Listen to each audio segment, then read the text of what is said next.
What's up, everybody? Welcome back to the Virtual Wholesaling Podcast by Antoine Campbell.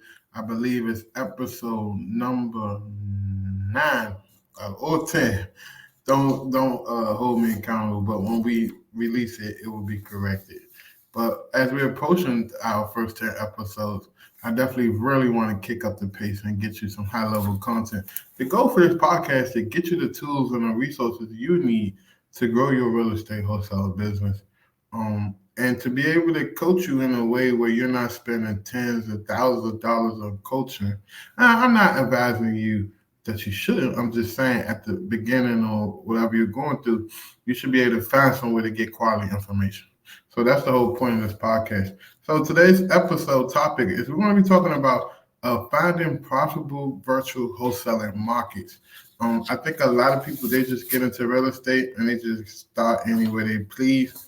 And sometimes that's not strategic. So I definitely, when we work with clients, like we do take on clients, we don't really coach them, but we take them on for implementing things and helping them set up their business and figuring out their market, helping them hire and train their VAs, put them through training, all of the high level stuff.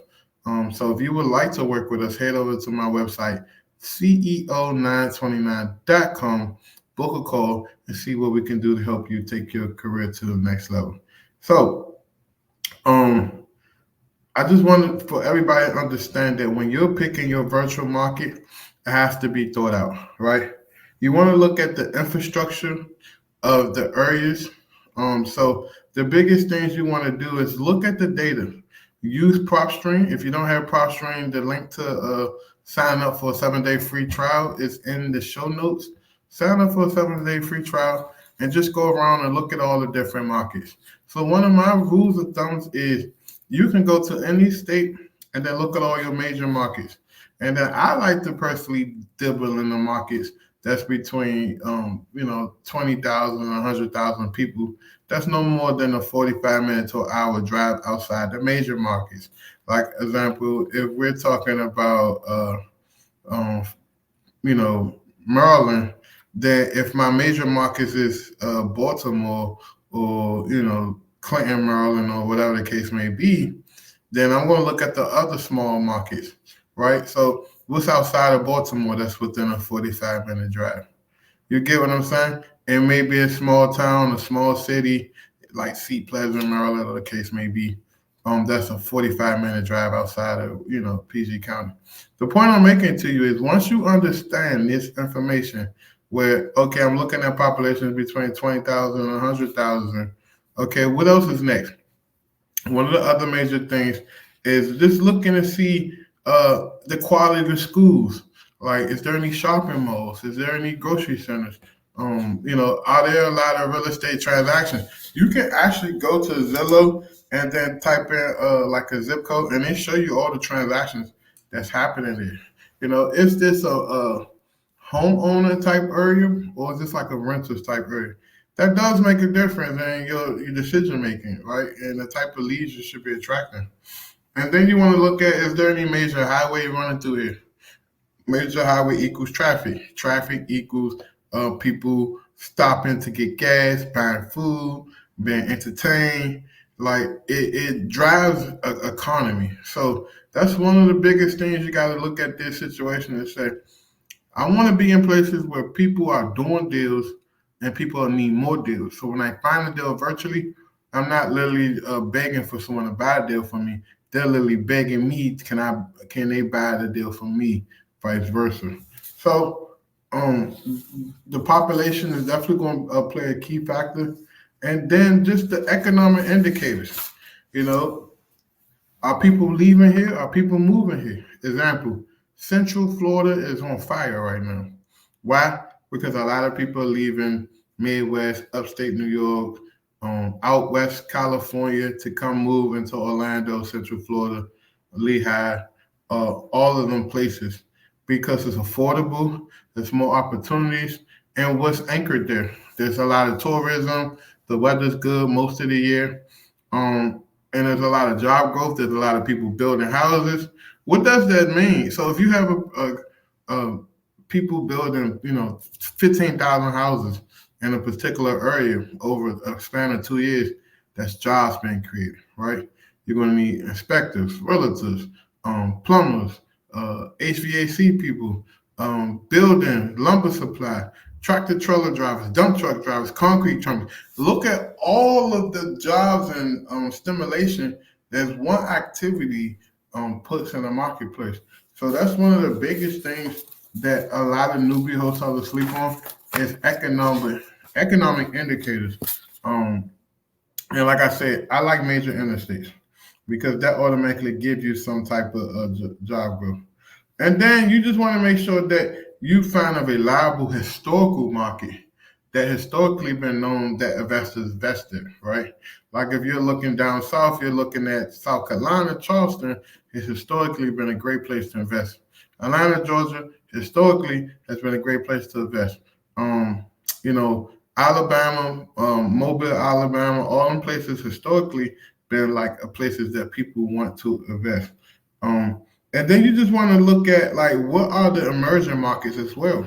Like what are some markets that's up and coming? So at any given time in the United States, that's between 24 to 32 emerging markets that's up and coming, and that if you get in early, you can really crush it. So if you know that okay, an hour and a half outside Atlanta, there's this market no one knows about, and there's a few investors buying up stuff. If you get down there early, you can get in rock bottom at a great quality price and then sell to other out-of-state investors who's coming in at the tail end of things. So making sure that you understand this type of stuff. Like I said, there's primary markets, right? There's secondary markets. I like to play at the secondary market, and there's tertiary markets, right? Markets that's very volatile, potholes everywhere, homeless people sleeping at the bus stop. The infrastructure isn't there. Like you know that this isn't somewhere I want to raise my children.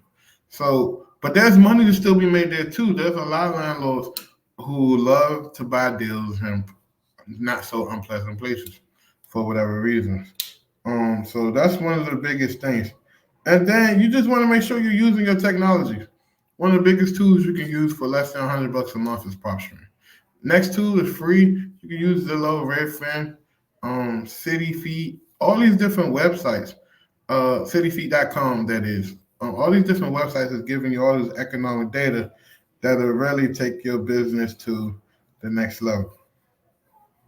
So that being said, I wouldn't overthink this. This is what I would do. I will pick a state. I will look at the major, primary markets, and then I will look at the secondary markets. Anything 45 minutes outside of that, with a population being 20,000, 100,000, and I would go from there. And I would literally start off with a pain point list. I would start off with a tax delinquent list. I would start off with a high equity list, and I would start off with a pre-foreclosure list. And then I would go into like smaller niche lists with like a few hundred people that may be on it, such as mechanic liens and all that type of stuff. If you do that and you do that consistently and well and have some very qualified cold callers, text message managers and all that stuff, you're going to be successful.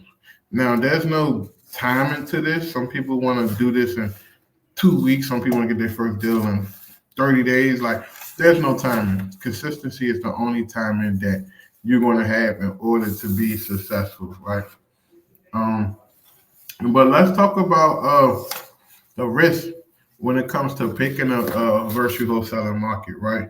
It's going to be different, if you're not familiar with the local laws. So, like, a lot of stuff can be different from what you know for in Atlanta, Georgia, compared to Charleston, South Carolina, when it comes to, putting deals on a contract and due diligence and EMD. Like, you need to understand the local laws, right? You can't just put everything under one assumption and assume the same thing that's effective in Georgia is the same way in South Carolina. It doesn't work that way, right? So you want to make sure that you understand the market volatility, right?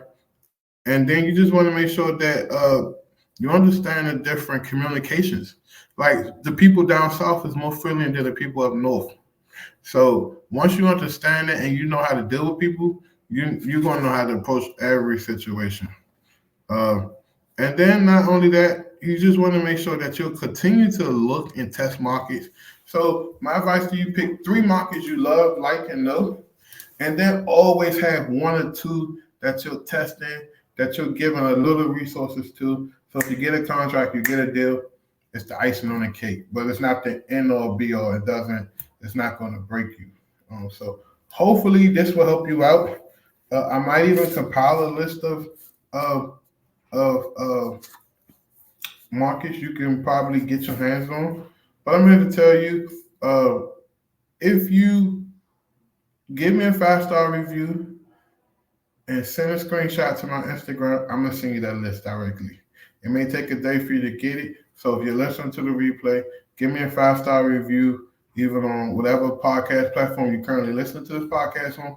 That would be greatly appreciated. If you're not listening to it, you're watching on YouTube, just like the video, share the video, and comment on the video, and DM me on Instagram at CO929, and I'll send you my list of the markets that I think you should start off with. Remember, I have 3 core markets and 1 test market. You're always testing, which means that if you're not getting leads in 2 weeks from that market, drop it and move to the next one. Drop it and move to the next one. But be smart about it. Don't go spend all your budget on skip trades for that market. Start off with a small list, a pain point list, pre-foreclosure, tax delinquent. Start off with like 2,000 people. Get your best cold caller list. Don't get somebody that's not your best, or even get yourself the cold caller list. Listen, I think this is enough for this episode. I want my podcast to be straight to the point, brief, informative, and nothing but meat and potatoes. If you enjoy listening to my podcast, do me a favor and leave me a 5-star review. If you need help with anything in your business, including virtual assistants, list pulling, softwares, whatever the case may be, head over to my website, co929.com, and book a call with us. And see you on the next episode. I really appreciate you guys. Love you. And if you are getting value from information I'm providing, do me a favor and tag me in your stories. Or if you're driving to work, if you're listening to it, working out, if you're at home, cuddle up with your significant other, stop what you're doing, go to my Instagram, tag me in the post, say your podcast is amazing. That'll mean the world to me. I really appreciate you guys. I love you. See you on the next episode. It's going to be amazing. Talk to you soon.